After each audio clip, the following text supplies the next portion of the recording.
Vamos a orar. Muchas gracias, Dios, esta noche que nos das para estudiar tu palabra. Y te pedimos, Padre, que tú cuides esta enseñanza y también que las personas que han de venir vengan pronto para disfrutar de este estudio. Y aliméntanos, Señor, de acuerdo a tu voluntad. Gracias por el clima que tenemos y te rogamos, Señor, que este clima no perjudique a nadie. Si hay alguien que tenga alguna situación difícil por él, pues líbrale, Señor, de los peligros de la calle. Cuida de nosotros y de tu iglesia, en el nombre de Jesús.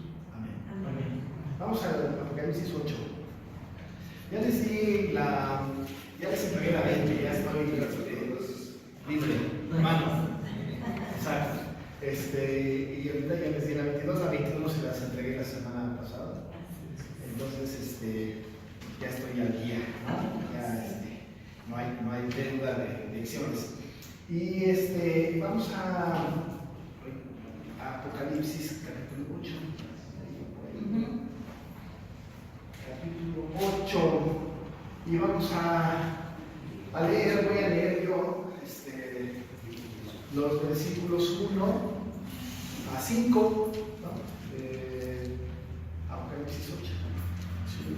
El texto dice: cuando abrió el séptimo sello, se hizo silencio en el cielo como por media hora. Y vi a los 7 ángeles que estaban en pie ante Dios y se les dieron 7 trompetas. Otro ángel vino entonces y se paró ante el altar con un incensario de oro. Y se le dio mucho incienso para añadirlo a las oraciones de todos los santos sobre el altar de oro que estaba delante del trono. Y de la mano del ángel subió a la presencia de Dios el humo del incienso con las oraciones de los santos. Y el ángel tomó el incensario y lo llenó del fuego del altar y lo arrojó a la tierra, y hubo truenos y voces y relámpagos y un terremoto, ¿no? Muy bien.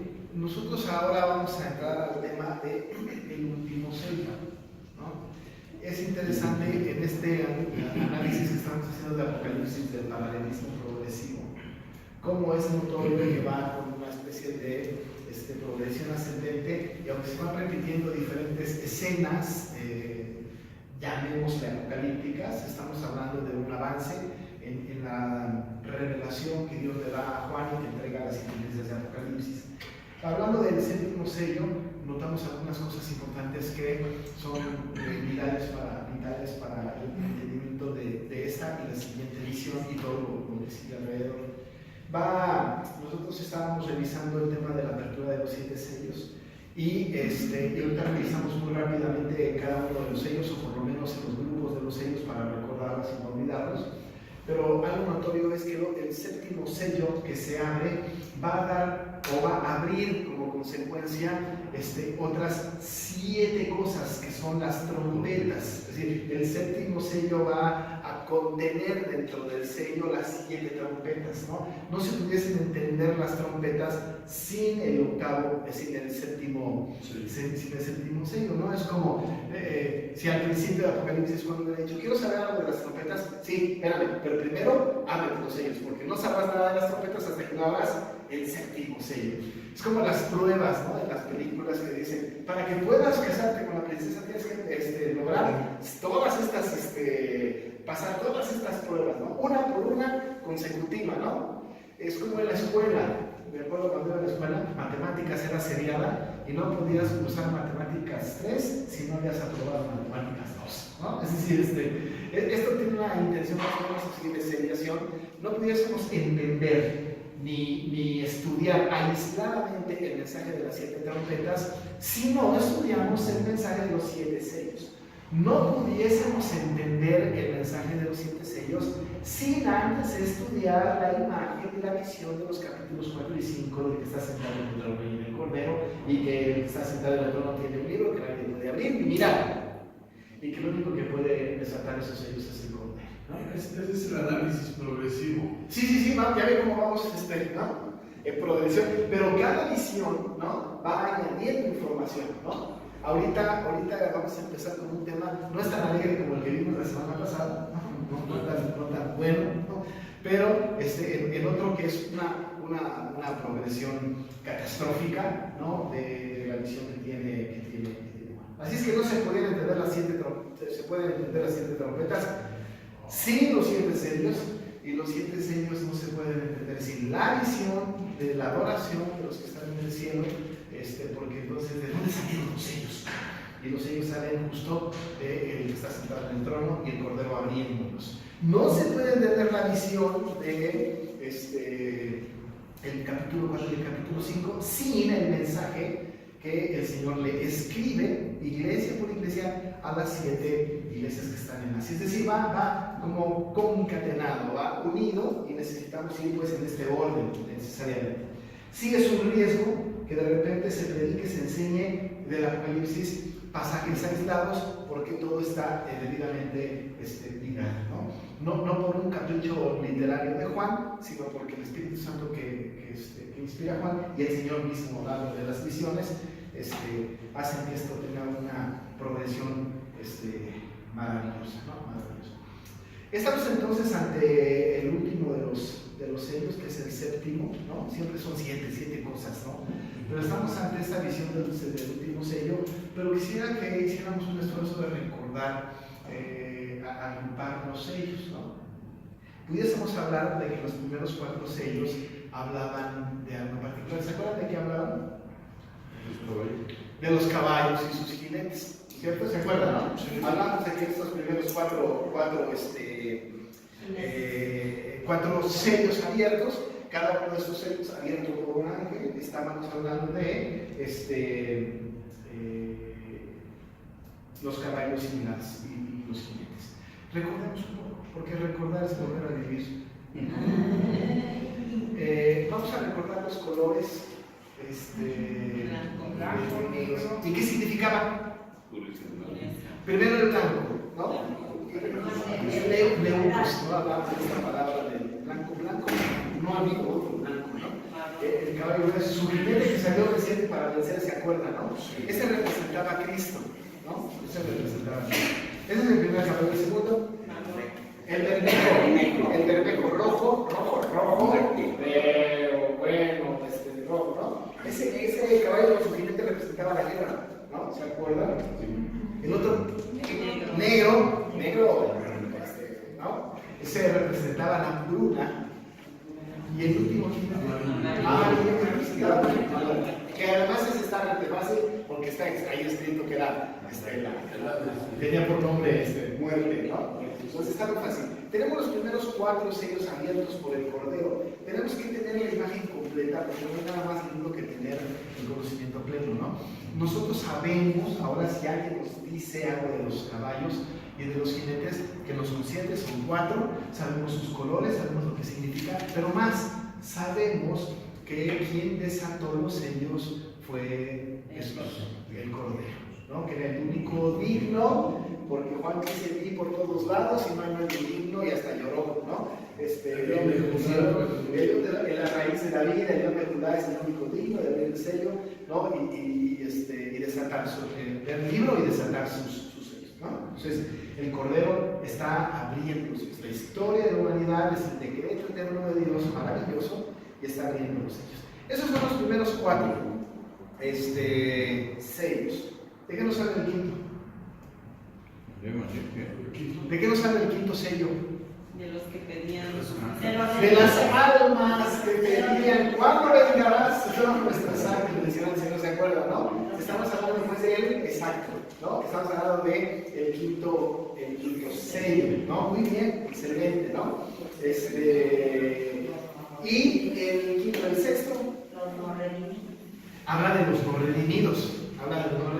Y que además esto tiene una sentencia terrible, tanto que ellos preferían que los montes les cayeran encima antes de que la ira de Dios los consumiera. Eso era el clamor de los mártires. Sí, ¿no? Bueno, no porque son malvados, ¿no? Eso es el pueblo no redimido, ¿no? Dice por ejemplo en 6:16: decían a los montes y a las peñas: caed sobre nosotros y escondernos, ¿no? Del rostro de aquel que está sentado sobre el trono y de la ira del Cordero, porque el gran día de su ira ha llegado. ¿Y quién puede sostenerse en pie? Imagínense nada más, nos imaginamos ese día.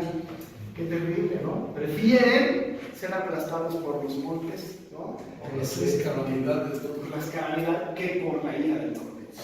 La ira del Cordero ¿no? Dice, ¿quién podrá sostenerse en pie? Termina estos clamando al Señor, ¿no?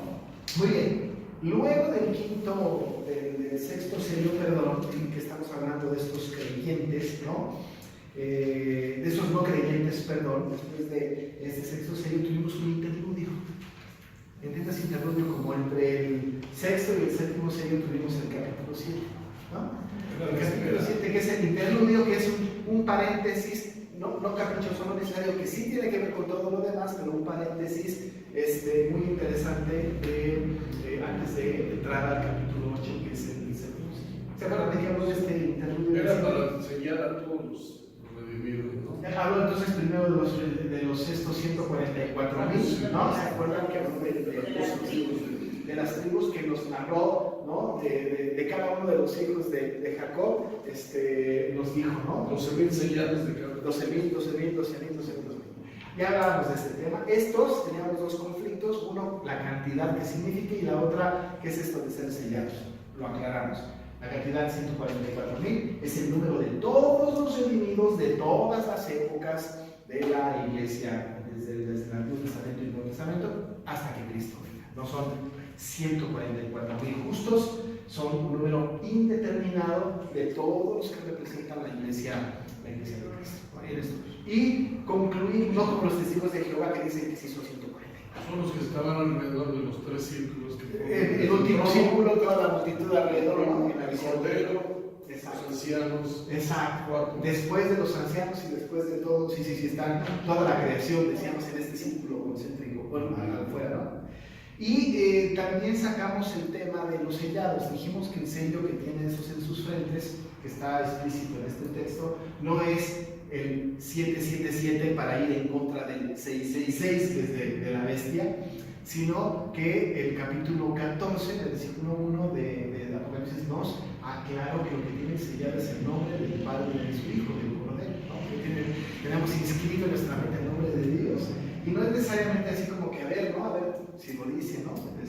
Sino es un tema espiritual. Fuimos sellados, como Pablo le dijo a los Efesios, fuimos sellados por el Espíritu Santo, y no es un sello visible, es un sello espiritual que está reconocido por Dios, que es el que nos interesa que lo reconozca. Somos sellados. Él nos da a nosotros y a Cristo, ¿no?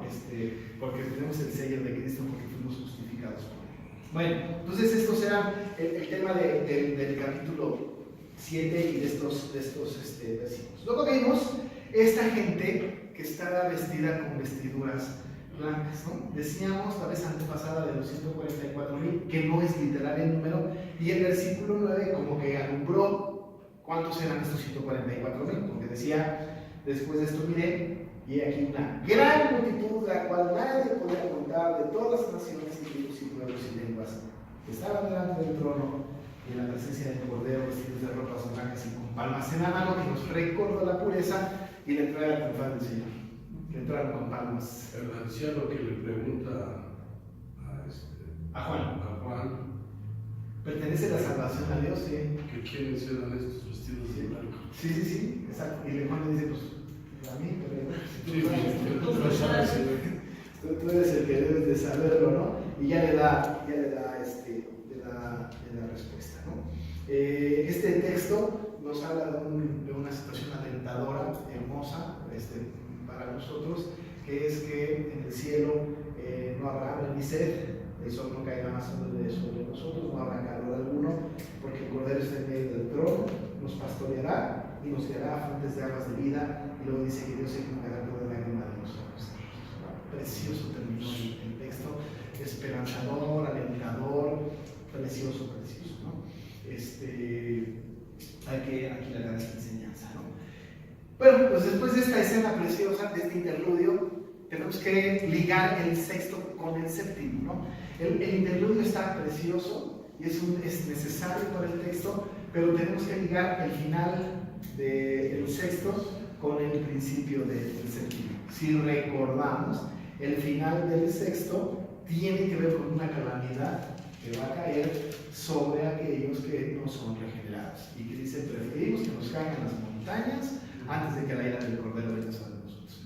Luego entonces entra en escena el séptimo sello. El séptimo sello tiene una cosa muy importante, que es el inicio de la apertura, ¿no? O la introducción de la apertura o de la interpretación de estas famosas trompetas, ¿no?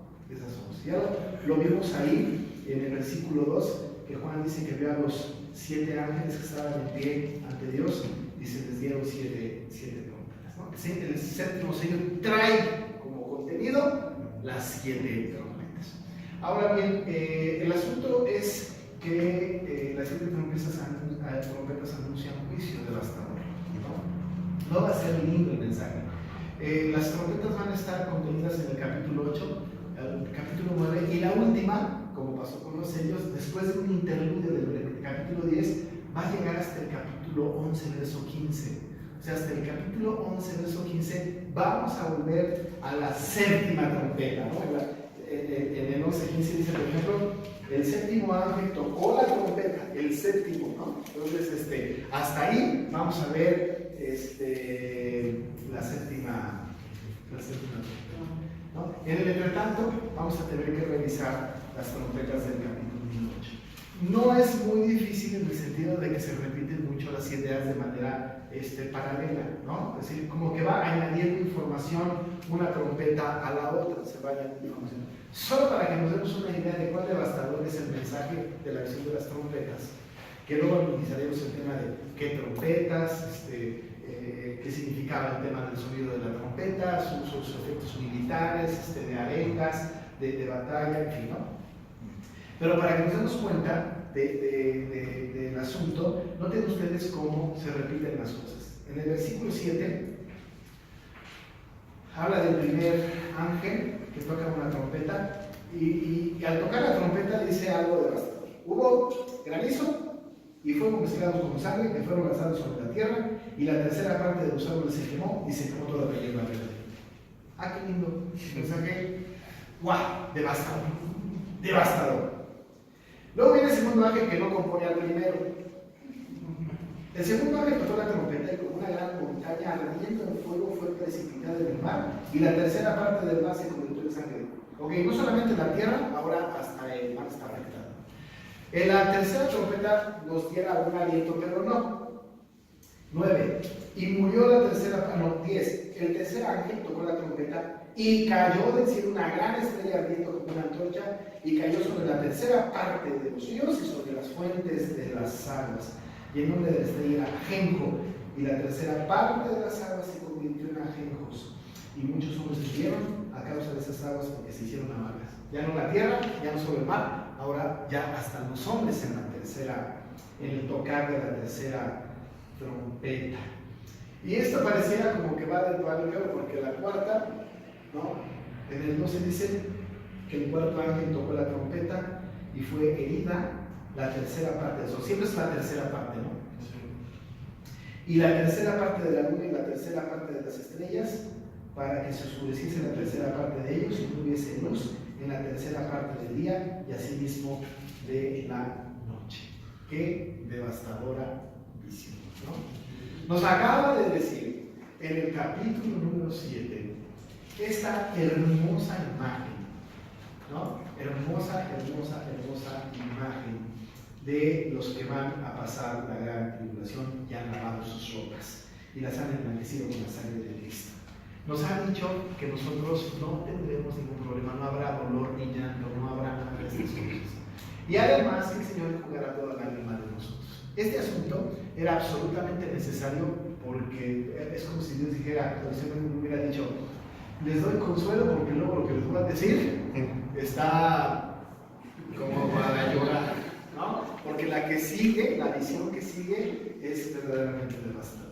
Entonces es mucho mejor que ustedes sepan, ustedes la van a lidiar. Ahora bien, no significa, como dijimos la vez pasada, y eso hay que tener mucho cuidado para los asuntos dispensacionalistas, no significa que nosotros seremos llevados al cielo y que todo lo que sucede con las trompetas sucederá cuando nosotros estemos en el cielo y alguna parte del pueblo aquí. No, porque la corriente dispensacional dice lo que dijimos la semana pasada, que el Señor viene por sus santos y se los lleva al cielo y después vienen todas estas calamidades y que nosotros no vamos a experimentar estas calamidades. La respuesta es No, estas calamidades son parte de la gran tribulación que experimentarán los hijos de Dios que sean contemporáneos a cada evento. Nosotros, por ejemplo, hemos visto catástrofes naturales, hemos visto cosas muy feas que a lo mejor decimos, los antepasados no vivieron lo que hemos vivido. Pero quiero decirles que nosotros no vivimos lo que los antepasados vivieron. A nosotros no nos cayó un diluvio, ¿no? O sea, la tierra no se ha exterminado por causa del agua. Es más, hay una promesa del Señor que no sucederá más. Y cada que vemos el arco iris, ¿no? Alabamos al Señor. Gracias, Señor, porque no acabarás el mundo con agua, ¿no? No hemos tenido esto. No se ha conocido de un pueblo completo que haya sido tragado por la tierra, ¿no? Como en la época del pueblo judío, ¿no? La familia de Coré. No tenemos este tipo, no hemos tenido este tipo de situaciones terribles, devastadoras. No hemos tenido peste bubónica en nuestro tiempo. No ha habido cosas semejantes. En realidad, nuestra época no es una época de una tribulación tremenda que pudiéramos decir nosotros que somos los que estamos viviendo la peor de las crisis o de las tribulaciones. En realidad no. Pero ¿qué es lo que sucede? Que sí va en ascenso, que sí va ascendiendo, que sí va creciendo. Y antes había grandes calamidades y ahora nosotros tenemos también grandes calamidades. No podemos decir que los famosos tsunamis que han aparecido en el Oriente no son parte de este asunto de la tribulación que menciona el Señor. No podemos decir nosotros que las granizadas que cayeron el año pasado y que posiblemente caigan ahora de granizos como del tamaño de un tabique no sea parte de esta tribulación que se está viviendo. Es decir, ciertamente las estamos viviendo. Ahora estamos más preparados para devastaciones, pero no significa que no estemos padeciendo. El asunto es que entonces va creciendo. Nosotros estamos dentro de esta historia y el mundo culminará con todos, incluyéndonos a nosotros en esta historia. No es que el Señor llevará a sus santos para protegerlos y a ver ustedes, los que se queden van a vivir esta tribulación terrible en donde caerá fuego del cielo y las montañas irán al mar y la teñirán de sangre. No, esto se vivirá en nuestros tiempos. Okay. También, perdón. Y nos aclara aquí de que pues, somos los que salimos de la gran tribulación, ¿no? Sí, bueno, estamos en la gran tribulación y saldremos victoriosos, ¿no? Esa es la palabra alentadora, ¿no? Del Señor. Dice un comentarista, cada uno de nosotros tiene una tribulación específica, ¿no? Y vivimos cada uno de nosotros una gran tribulación. Pero la gran tribulación no habla de las cosas personales, sino de las cosas nacionales y mundiales, ¿no? Es decir, alguien dice, yo vivo mi peor tribulación porque se murió mi ser querido. Bueno, en realidad no. Esto no es gran tribulación. Esa es una pena, qué lástima, qué tristeza, bueno, para otro día vamos, porque estoy seguro que a quien se murió alguien en 3 meses está feliz de la vida. Si no feliz, por lo menos pasó, sin problemas. La gran tribulación es devastadora a niveles de la tierra, del mundo, ¿no? Que afectará a los elegidos y los elegidos serán librados por la promesa de que el Señor los recogerá para siempre. ¿Qué pasaría? Dice Francisco La Cueva en un libro, ¿no? de esta naturaleza. ¿Qué pasa si nosotros pasamos esto y morimos en medio de esto? ¿No? Porque seguramente moriríamos, ¿no? Si pasa un fenómeno de la naturaleza de estas, pues seguramente moriríamos, ¿no? Bueno, pues para nosotros sería algo maravilloso, ¿no? Es decir, morimos, pero igual el destino, las cosas eternas, las cosas que están más allá de la vida, es lo que nos narra el capítulo 7 al final de Apocalipsis, ¿no? Sobre esto hay que asirnos, ¿no? Así que la visión del capítulo 8 no debe de espantarnos como si fuera algo que tuviera un tema de mucho miedo, ¿no? Muy bien, así que entonces bajo este principio de las trompetas, vamos a ver la introducción de este séptimo sello, porque es el séptimo sello que se abre, ¿no? Dice Juan que en su visión, cuando abrió el séptimo sello, se hizo, ¿no? Silencio. Acuérdense que el Señor es el que abre el sello, ¿no? Se hizo silencio en el cielo como media hora, como por media hora. Otra vez volvemos al tema de los números, de los tiempos, ¿no? Sin afán de relativizar los tiempos, pero también teniendo una interpretación correcta, de acuerdo a la interpretación de Apocalipsis. No hemos tratado ningún número de manera literal, hasta ahorita no. El 7 pues son 7, pero significa algo desde el punto de vista simbólico, y los 144.000, y el 3 y el 4 y el 10 y el 12. no han sido tomados de manera literal. También no podemos tomar de manera literal la media hora como si fueran 30 minutos, ¿no? Es decir, cuando hablamos aquí de que se hizo silencio en el cielo como por media hora, no tenemos que pensar que es media hora, ¿no? Así tal cual nosotros la conocemos, ¿no? También tenemos que recordar que la manera que nosotros tenemos la lectura de la Biblia en español, tenemos un concepto del tiempo un poquito diferente al concepto del tiempo que había en aquella época, ¿no? En aquella época. Pero Juan está haciendo una referencia de un tiempo no determinado, sin embargo, de un tiempo necesario. Si las horas duraban 60 minutos como han durado siempre, ¿no? La mitad de la hora es 30 minutos, ¿no? Estamos hablando pues de un periodo intermedio, un periodo definido, específico, pero intermedio. No es un tema de media hora, así como que el silencio en el cielo se hizo así como que ya pasaron 30 minutos. No, es un tiempo específico y definido. ¿Qué significará el asunto o qué nos dirá a nosotros que se hizo silencio en el cielo como por media hora? Tenemos otra vez que ligar, ¿no?, el contexto. Hablamos acerca de este último texto que nos dice acerca de la esperanzadora, ¿no?, estancia con el Señor, de que no habrá ni dolor ni llanto, etcétera, etcétera, y que el Señor enjugará las lágrimas de los ojos de ellos, ¿no? Normalmente cuando hay un silencio de esta naturaleza, es un silencio en donde se experimenta la presencia soberana del Señor, ¿no? Los silencios son como de esta categoría, ¿no? Que es así como que había un autor que dice que Dios habla más en el silencio que en el ruido, ¿no? ¿Se acuerdan del pasaje de Habacuc 2:20? A ver quién lo busca. Sí, Jehová está diciendo, calle delante de él toda la tierra. El silencio es absolutamente necesario, ¿no? Absolutamente, ¿no?, es necesario. Ahora estoy acordando de un salmo. Callaré de amor. Sofonías. Callaré de amor, ¿no? Ese silencio. Porque en el silencio hay una manifestación particular de Dios hacia su pueblo, ¿no? Este principio lo aplica mucho la liturgia de la Iglesia Reformada, por ejemplo en la Santa Cena, cuando se hace la oración de confesión, ¿no? Yo hago mucho énfasis, lo dice, me acuerdo, aquí el Príncipe de Paz, porque en todas las iglesias en realidad no es un pecado, pero es interesante notarlo, ¿no? Cuando se hace la oración hay un pianista que está tocando algo muy lindo, ¿no? Porque además los pianistas tocan muy bonito, los tocan así algo muy lindo y la gente está como orando, ¿no? Y la música de fondo. En realidad no hay silencio, hay música de fondo. Y cuando la música de fondo es un canto que todo el mundo se conoce, en lugar de estar orando, están tarareando el canto que está tocando el pianista. O sea, no hay concentración, pues está uno cantando en silencio lo que está tocando el pianista, ¿no? Es decir, como que no contribuye a la oración. Y entonces me acuerdo que alguna vez, con el organista de allá, les dije en la Santa Cena, vamos a orar en confesión, solo cada uno de nosotros y Dios. Y voy a pedir que no haya fondo musical, que estemos en absoluto, en completo silencio.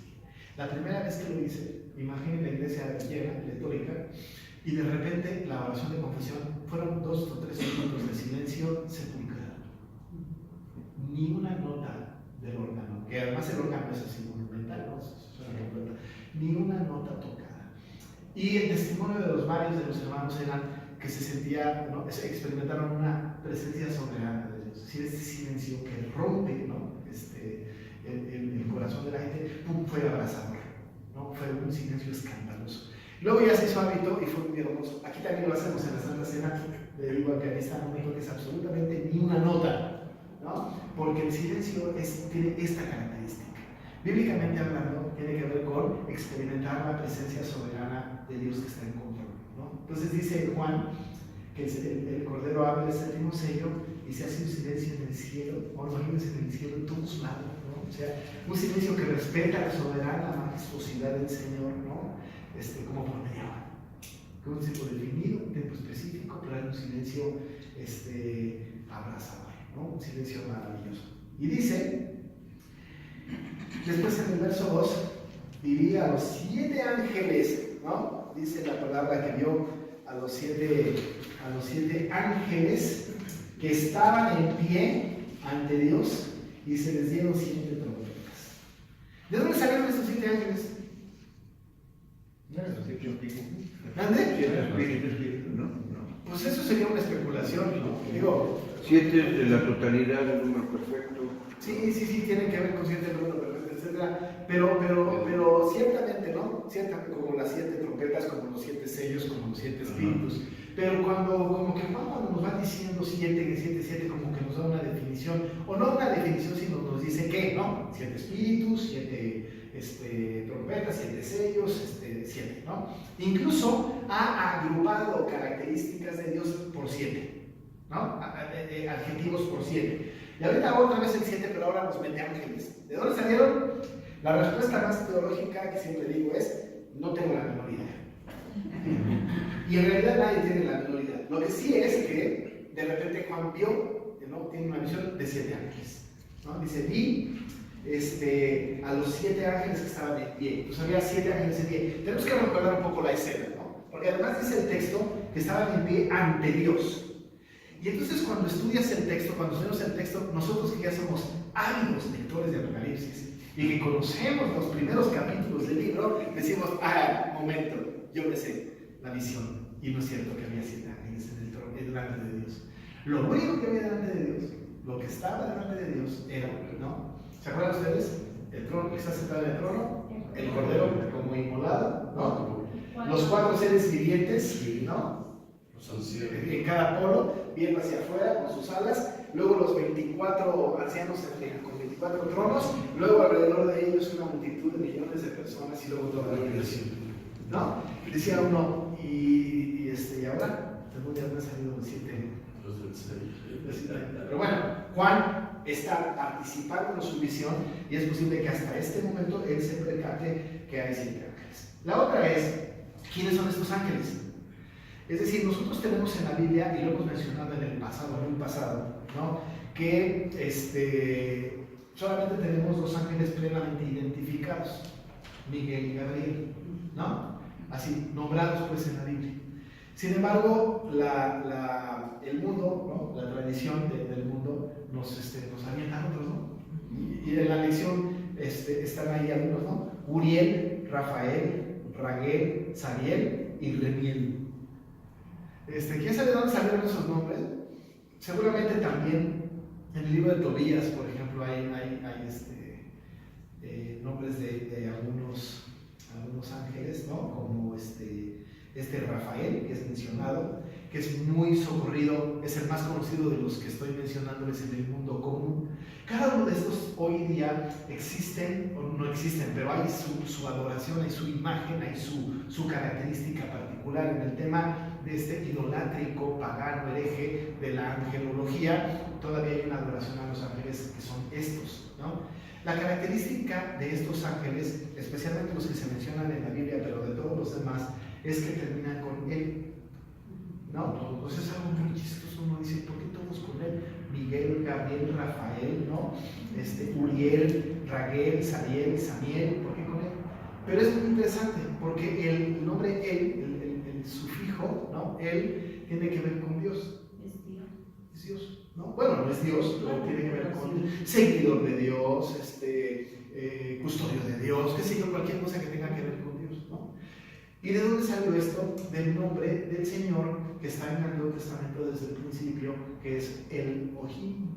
¿Ustedes se acuerdan de Elohim? Elohim, Él es Dios, el Dios del ejército, ¿no? El Dios soberano. Entonces, cuando hay un nombre de una persona que su nombre termina con Él o empieza con Él, hay una referencia directa a Dios. Eliezer, Eleazar, Miguel, Gabriel, ¿no?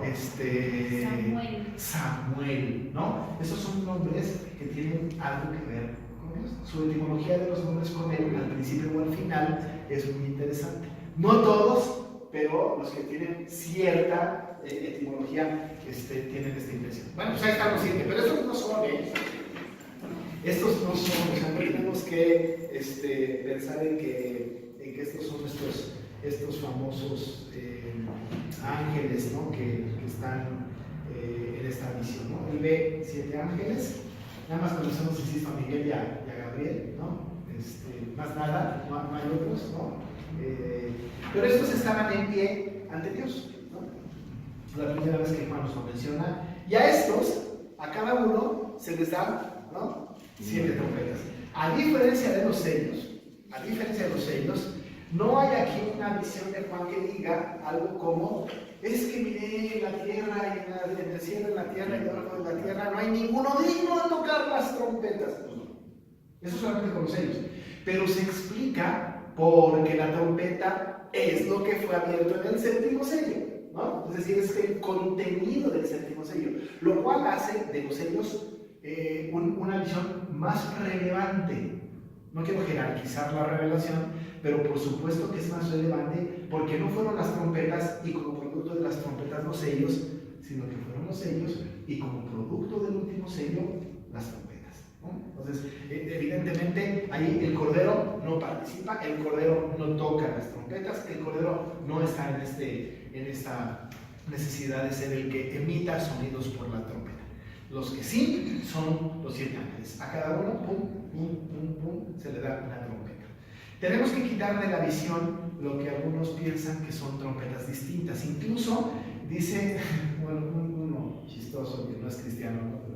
Pero busca hacernos reír en sus interpretaciones, que era una orquesta de metales, ¿no? Entonces era saxofón, trompeta, flauta dulce, trombón, qué sé yo, ¿no? Entonces, yo no sé si alguna vez ustedes han tenido algún concierto de metales, ¿no? Donde solamente hay de viento, pues los metales son estos, ¿no? En el mundo de la música clásica, es precioso. Un concierto de metales es verdaderamente hermoso escucharlo, ¿no? De verdad, hay piezas específicas, ¿no? Que se tocan solo con los instrumentos metales, no fueron escritas para eso. Bueno, pero no, eran trompetas. O sea, no son diferentes metales, porque en la antigüedad, si había que mencionar un metal específico o un instrumento de viento diferente, era mencionar. Trompeta es trompeta. Además, lo vamos a ver la próxima semana, el asunto de la trompeta tiene una particular manera de verlo desde el punto de vista bíblico, ¿no? Nosotros tenemos que recordar que el Señor va a venir con voz de mando y con trompeta de Dios, ¿no? Parece que el instrumento de viento preferido del Señor es la trompeta. Parece ser que el instrumento preferido de cuerdas es el arpa, ¿no?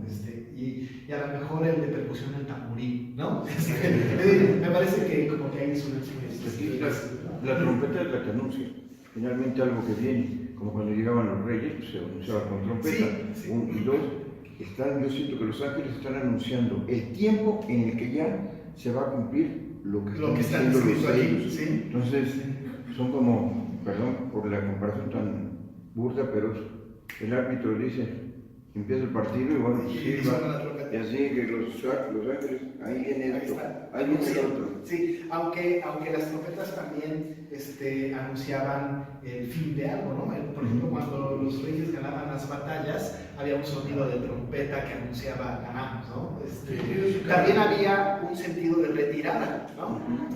Un tono específico con la trompeta. Bueno, la trompeta hablaba, ¿no? De alguna manera daba una señal. Con las órdenes de las bandas de guerra. Sí, ya esto es más actual, ¿no? Pero rítmicamente hablando anunciaban, sobre todo lo que dice mi hermano Carlos, ¿no? Lo que iba a venir, otra era esa retirada o cosas extraordinarias. Lo veremos con calma la próxima semana. Estos 7 están ahí, en pie ante Dios, y se le dan 7 trompetas, ¿no? Y entonces dice Juan, otro ángel vino entonces y se paró ante el altar con un incensario de oro, y se le dio mucho incienso para añadirlo a las oraciones de todos los santos sobre el altar de oro que estaba delante del trono. Otra cosa nueva, ¿no? Insisto que nosotros ya lectores avesados del Apocalipsis, de los primeros capítulos, no nos pueden vacilar. Ese altar no estaba, ¿no? O sea, no está. Los 7 ángeles no estaban. El altar no estaba. Juan está añadiendo, noten la progresión. cómo se va añadiendo información, ¿no? Conforme va pasando la narración de Apocalipsis. Poco a poco se va completando el cuadro, ¿no? de la visión. Ya vamos a ver mucho más adelante cómo hay más cosas alrededor, pero ahorita se añaden los 7 y además se añade un altar que está delante del trono. Un altar que está delante del trono, ¿no? Dice el 13, entonces otro ángel vino entonces y se paró ante el altar. Esto creo que ahora está aquí, ¿no? Este altar es el altar del incienso. No dice la Biblia, pero dice que con un incensario, ¿no? De oro. Y se le dio mucho incienso para añadir a las oraciones de todos los santos sobre el altar de oro que estaba dentro del trono. Este es el altar del incienso. Hay una imagen en el Antiguo Testamento de esto, ¿cierto? En el tabernáculo, ¿no? Esa es la referencia más antigua que tenemos del altar del incienso. El altar del incienso era no grande, era pequeño. Y repetimos la imagen del tabernáculo porque creo que es importante que nosotros tengamos en la mente grabada la imagen de la constitución del tabernáculo, ¿no? Por ahí tenemos en algunos de los salones el tabernáculo en una litografía, ¿no? En una foto. Pero tenemos que recordar el asunto del tabernáculo, ¿no? El tabernáculo fue mandado por Dios para que fuera adorado. Lo más importante del tabernáculo era lo que iba a estar en el centro del tabernáculo y no tanto alrededor, aunque alrededor, todo lo de alrededor tenía un sentido específico, concreto, que llevaba hasta el punto culminante de la construcción del Arca del Pacto. Debemos de recordar que la tienda o el tabernáculo, que eso significa, ¿no? Fue construido por orden de Dios para que iluminara en el desierto. Los meraritas, cuatitas y gersonitas se encargaban del asunto de trasladar, de poner, de montar, de desmontar y de hacer una serie de tareas que tienen que ver con el tabernáculo. Pero el tabernáculo era una tienda, ¿no? Que estaba, o se ponía en el desierto cuando acampaban, y cuando uno entraba al tabernáculo encontraba uno de entrada, luego a mano derecha, el altar del holocausto. El altar del holocausto era donde se sacrificaban los animales para la expiación del pueblo. Sacrificar era un altar que incluso había palas y se quemaban ahí los animales para ser sacrificados. Como siempre, tenía un sentido no redondo, sino era rectangular, con 4 cuernos, uno en cada esquina, ¿no? Era muy interesante el asunto de los cuernos y no entraremos en detalle de la interpretación de esto. Pero después, más adelante, caminando hacia el centro del tabernáculo, a mano izquierda se encontraba la fuente de bronce, que era una fuente que tenía como dos piletas, ¿no? Una arriba y una abajo. No era agua bendita ni mucho menos, pero era agua contenida en la fuente de bronce. Y el sacerdote, imagínense ustedes que estaba echando, ¿no? Las cenizas de los animales, pues terminaba todo lleno de, ¿no? Pero resulta que tiene que entrar al lugar santísimo para la expiación, por lo menos al santo, entonces tenía que lavarse. Pero no se podía lavar de cualquier manera, llegaba a la pileta y la parte de arriba servía para que sus manos fueran lavadas. Él metía sus manos en el agua, no como los doctores, no serios, sino solamente metía sus manos en el agua y quedaban limpias sus manos. Y como trayantes eran con calzado de chanclas, ¿no? Guaraches, chanclas, ¿no? Entonces en la parte del altar de bronce de abajo servía para que limpiaran la ceniza de sus pies, ¿no? Y quizá un poco la ceniza de sus piernas. No podían entrar al lugar santo si no venían limpios, ¿no? Era obvio. El altar, pues, de bronce servía para limpiar las impurezas del sacerdote que iba a hacer la expiación. Una vez entrando al lugar santo, se encontraba con 3 elementos muy importantes. Entrando a mano izquierda estaba el candelero de 7 picos que estaba prendido todo el tiempo, ¿no? ¿Se acuerdan de este candelero precioso? Con estas figuras de manzanas, frente al candelero de 7 picos, del otro lado, justo aquí, ¿no? Estaba la mesa del pan de la proposición, ¿no? Esta es una mesa preciosa, todo tallado en oro, todo labrado de oro, el candelero de una sola pieza de madera, ¿no? Cubierta en oro, la madera era de acacia, como todas las cosas que tenían que ser. Bueno, no, este candelero era solo de oro y lo demás era de madera. Estaba el pan de la proposición, la mesa del pan de la proposición, todos sus elementos, todos sus utensilios. Ahí había libación también, se derramaba leche o agua sobre la ofrenda. Y luego, enfrente estaba el velo, ¿no? De querubines preciosos. Y no es porque hayan matado querubines y hayan hecho de sus telas, sino había imágenes de querubines preciosos, ¿no? Y enfrentito, antes de entrar al lugar lugar santísimo, así al lado izquierdo, viendo de frente el sacerdote, estaba el altar del incienso. Un altar maravilloso, pequeñito, ¿no? Que tenía 4 cuernos otra vez en cada una de las esquinas, sus aros donde se metían las varas para ser trasladado como el arca del pacto, y estaba el altar del incienso y desde luego el incensario, ¿no?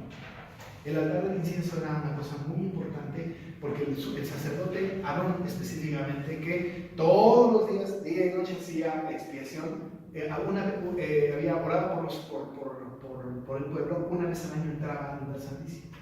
Él o alguien de su descendencia una vez al año. Había orden, ¿no? Había sumos sacerdotes que solamente una vez en su vida entrarían al lugar santísimo. Qué privilegio, ¿no? Pero bueno, a Aarón le tocaba cada una vez al año. Él entraba al velo, él entraba al lugar santísimo una vez al año, después de una serie de rituales, completamente limpio, habiendo expiado los pecados del pueblo, entraba al lugar santísimo y ahí estaba lo mero, el arca del pacto, ¿no? De madera de acacia cubierta de oro, con sus varas de madera de acacia cubierta de oro, la tapa del propiciatorio y los querubines encontrándose sus alas, ¿no? Y viendo hacia el propiciatorio. Acuérdense que los querubines son vigilantes, ¿no? Están cuidando, viendo todo el día que no pase nada. Y dentro del arca, la vara de Aarón que resplandecía, una porción del maná del desierto y las tablas de la ley. Solo eso, ¿no? Pues era suficiente, ¿no? Y ahí estaba, y el sumo sacerdote entraba una vez al año. Pero bueno, en el velo está el altar del incienso. Y el altar del incienso tenía una tarea específica, incluso estaba condenado a muerte si se ofrecía incienso extraño, ¿no? Incienso extraño era, te vas a morir, y pasó, ¿no? Y pasó. Pero era el incienso el que se ofrecía. Recordamos esto que lo he platicado varias veces, llegaba el sacerdote con el incensario que era columpiado, y la razón por qué era columpiado era para que el viento le diera, ¿no? ¿Saben ustedes que tienen una nave? Sopla para que se prenda, ¿no? Bueno, si lo mueves, pues está recibiendo viento y está encendido. Se le ponía un incienso debidamente autorizado por Dios en el incensario, ¿no? Y expiaba, ¿no? Y lo que yo decía y contado, que se puede nos contar Flavio Josefo, ¿no? Es por sacar los árboles, por sacar por la... Y además despide un aroma delicioso. Y no solo eso, sino que despide el humo, ¿no? Al cielo. Y los que estaban afuera decían, ahí va mi oración, ¿no? Por eso insisto que hoy decimos, no Señor, recibe nuestra oración con olor fragante, ¿no? Porque tiene una imagen de este famoso incensario. En el mismo incensario había libación y había sacrificio, o no sacrificio, pero había oración por los santos, por el pueblo cada año. Bueno, con esta imagen veterotestamentaria viene a nuestra mente esa imagen para que veamos esta visión. No se puede entender esta visión sin esa imagen, ¿no? Sin esa imagen. Así que dice que el ángel otro, ¿quién sabe quién? Gabriel, Miguel, no sé. Si la Biblia no dice quién, pues no es alguien en particular. Hay algunos que dicen que es Jesús. Hay algunos que dicen que es el Cordero, es Jesús, pero si la Biblia no lo dice, no podemos interpretarlo así. Vino, se para ante el altar, si imagínenselo. Algunos dicen que es Jesús porque ustedes recordarán que el autor de Hebreos lo identifica a Jesús no como sacerdote solo, sino como sumo sacerdote. Pero no solo como sumo sacerdote, sino como gran sumo sacerdote, o sea, el grado mayor que nadie puede tener. Por eso dicen es Jesús, ¿no? Porque está como gran sumo sacerdote. No lo dice el texto y sería especular demasiado. No lo dice, tampoco lo niega, pero nosotros somos del principio revelatorio y si no lo dice, no lo dice, ¿no? Bueno, se pone ante el altar y con un incensario de oro como el que ya vimos, y se le dio mucho incienso para añadirlo a las oraciones de todos los santos sobre el altar de oro que estaba delante del trono, ¿no? Casi pudiésemos ver que el trono es justo el arca del pacto, ¿no? O lo que significaba el arca del pacto, la presencia misma del Todopoderoso. Arca que nadie ni siquiera podía tocar, porque el que la tocara se moría si no hay que preguntarle a Usa, ¿no? Que la tocó para evitar que el arca se cayera, y el Señor se lo echó en ese momento, ¿no? Es decir, era así, ¿no? De importante. Entonces estaba ahí el ángel añadiendo incienso, un montón de incienso sobre el altar para que se consumiera por las oraciones de todos los santos. Miren que hay una cosa muy importante en el asunto. Es una cosa teológica muy linda que vale la pena conocer. Las oraciones nuestras o las oraciones del pueblo de Dios son oraciones imperfectas, ¿no? Imperfectas, desatinadas, que como dice la Biblia busca las pasiones nuestras, ¿no? No pedimos como conviene, ¿no? Nuestras peticiones, nuestras gratitudes son imperfectas. Cualquiera de nosotros que entiende el tema de la oración entiende que su oración es imperfecta, ¿no? Cualquiera, hasta la más piadosa, ¿no? Es imperfecta. No hay oraciones perfectas, las que son perfectas son las que están en la Biblia, y aún así los que escriben la Biblia consideran su oración no perfecta, ¿no? No perfecta. La única oración perfecta que hay en la Biblia es cuando el Señor ora en el capítulo 17 de Juan, y cada que Jesús ora, por supuesto, pero específicamente la oración intercesora de Jesús por nosotros en el 17 de Juan, ¿no? Esa es una oración perfecta. La oración de Jesús en el Getsemaní es una oración perfecta. Cuando Jesús oró, esas fueron oraciones perfectas. Fuera de él, todas las oraciones son imperfectas. Pero la oración imperfecta, si llegara directamente a la presencia de Dios, no sería agradable delante de Dios porque es imperfecta. Y dice la Biblia que delante de Dios no puede haber nada imperfecto. Entonces, ¿qué se necesitaba para que la oración llegara a la presencia de Dios? Necesitaba llegar con un olor fragante. Y la intención del incienso era que la oración de los santos llegaran matizadas, ¿no?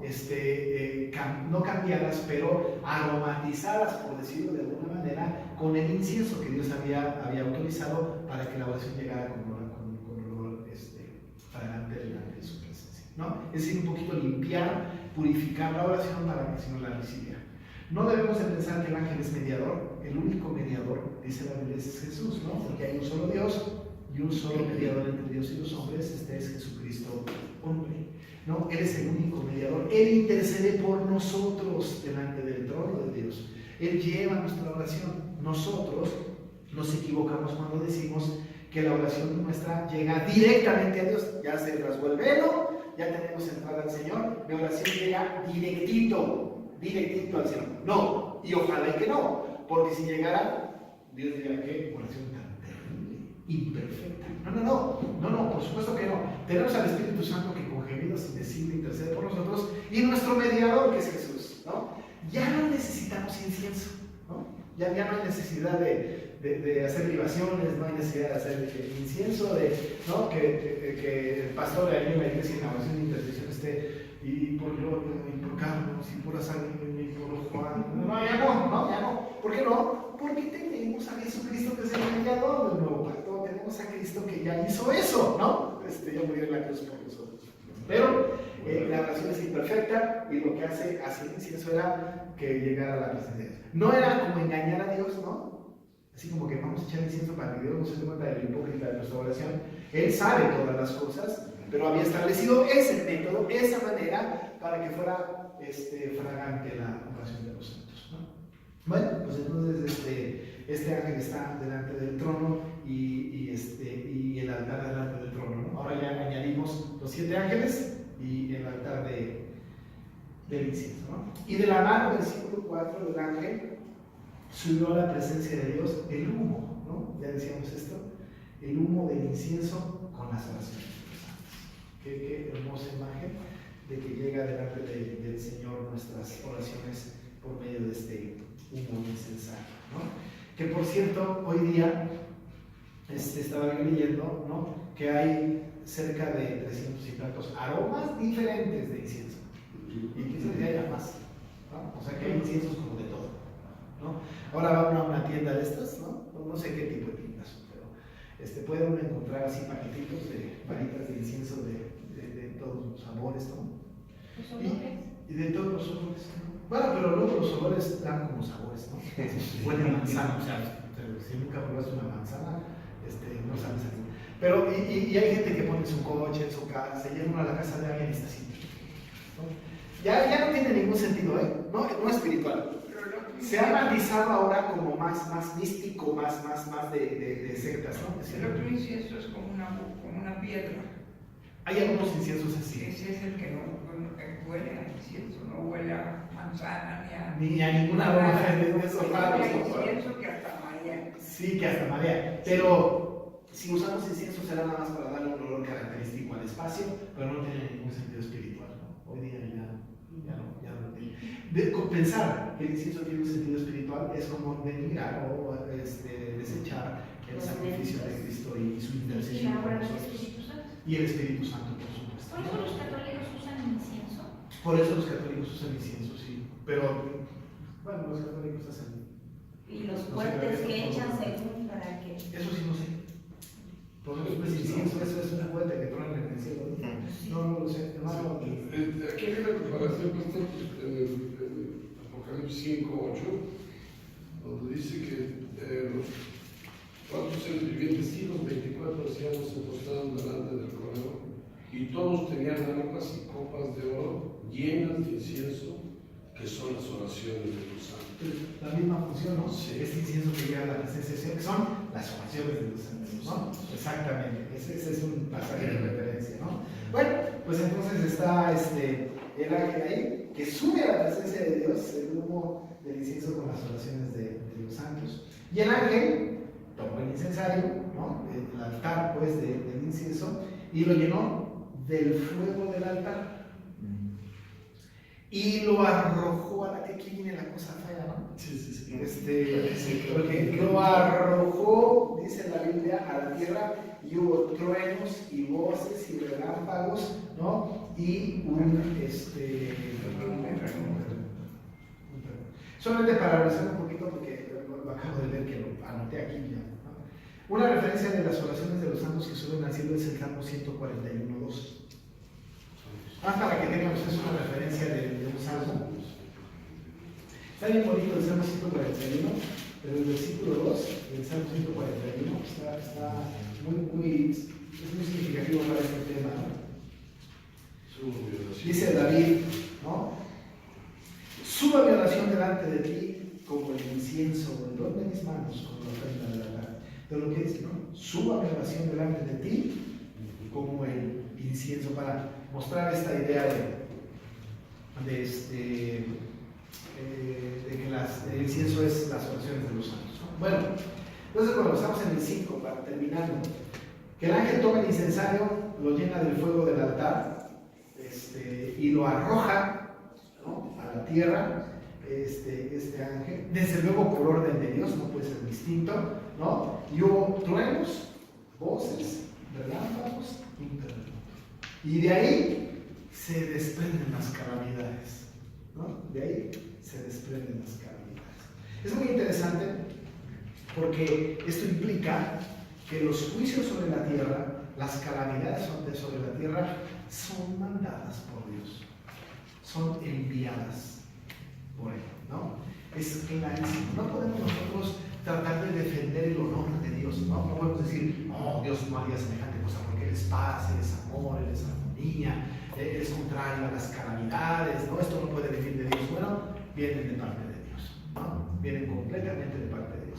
De hecho, podemos nosotros ver, ¿no?, en Lucas 12:49 cómo esto se hace una realidad en la expresión de Jesús, ¿no?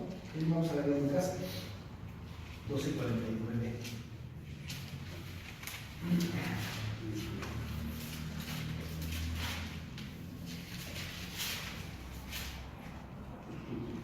Nada más lo que dice la primera parte del 49, que dice Jesús: fuego vine a echar en la tierra, ¿no? ¿Y qué quiero si ya se ha encendido? O sea, fuego vine a echar en la tierra. Hay una sentencia de parte del Señor, ¿no?, sobre el fuego. Notemos que no hay agua. Es sostenido el Señor, sostiene su palabra de que no va a acabar al mundo con agua, ¿no? Queda clarísimo, pero fuego sí, ardiente, consumidor. No solo fuego, sino es provocado, es mandado por el Señor, porque el Señor dice que se arrojara sobre la tierra truenos, voces, relámpagos, ¿no? y terremotos. O sea, el Señor echa sobre la tierra esas calamidades. Estas calamidades las vamos a ver en el detalle del sonido de cada trompeta, como ya lo vimos al principio, ¿no? Entonces son cosas que el Señor envía sobre la tierra para su justo juicio, ¿no? Para el juicio que el Señor tiene para con la tierra. Está disgustado con la tierra del Señor y hace juicio sobre la tierra y echa todas estas calamidades sobre la tierra, ¿no? Y de ahí, de esta imagen introductoria, en donde se nota la apertura del séptimo sello, dice Juan en el 6, que no vamos a analizar ahora, sino hasta la semana que entra, después de esta visión de que el Señor permite que se eche fuego del altar, ¿no? Para que provoque todas estas calamidades, entonces se disponen a tocar las trompetas los ángeles, ¿no? Uno por uno, ¿no? Uno por uno. Hermano Carlos. Aquí encuentro un paralelismo en el sentido de este séptimo sello con la crucifixión del Señor Jesucristo. Hubo silencio, truenos, voces, relámpagos, un gran terremoto. Puede ser. Al final, ahora bien, aquí donde decía usted, hermano, que en el 49, Sí. si me voy hasta el 51, dice, ¿pensáis que os he venido para dar paz en la tierra? Ajá. Os digo, no, sino disensión. Entonces podría ser el inicio con la muerte de nuestro Señor Jesucristo, con la muerte de Señor Jesucristo, Sí. y al último, terminando este ciclo, sería con esto de Apocalipsis, ¿no? Sí, sí, devastador. No lo había considerado, pero sí es devastador, ¿no? Sí es devastador. Bueno, implica mucha destrucción, implica todo lo que el Señor les dijo a los apóstoles, a los discípulos de la gente que lo escuchó en Mateo 24, de las señales antes del fin, ¿no? Habrá terremotos, el sol se oscurecerá, qué sé yo, y habrá grandes calamidades. La semana que entra empezamos analizando las trompetas, no una por una, sino por bloques, porque ya vimos que las 4 primeras trompetas tienen que ver con las mismas calamidades y siempre una tercera parte de cada cosa, y vamos a analizar qué es esto de las trompetas y por qué una tercera parte y qué pasa en cada una de ellas. Muy bien, a tiempo sonó el teléfono. Ya que acabamos. Así que vamos a terminar orando, y si les falta alguna, todavía tengo 20 y 22 de estas. La hermana. Ahí está la clase ahorita. Es que ya la 20 que me faltaba. Ahorita que ya tengo la 22, ¿no? 20 y 22. Vamos a orar, ¿no? Hola, Rosalba. Bueno, vamos a orar.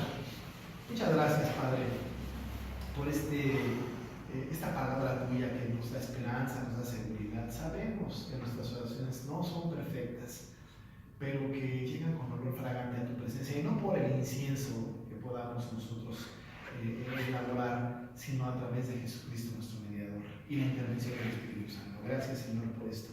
Hemos entendido, Padre, que tú eres el que está en control incluso de las calamidades, y que nosotros, Señor, a pesar de que pudiéramos pasarlas, tenemos la seguridad de que estando contigo allá en el cielo, todo eso terminará y enjugarás nuestras lágrimas. Bendícenos, Señor, y danos la certeza de tu presencia, y que busquemos las cosas no temporales, sino las eternas, y que nosotros seamos conscientes de tu presencia permanente en nuestra vida. Oramos en el nombre de Jesús. Amén. Amén.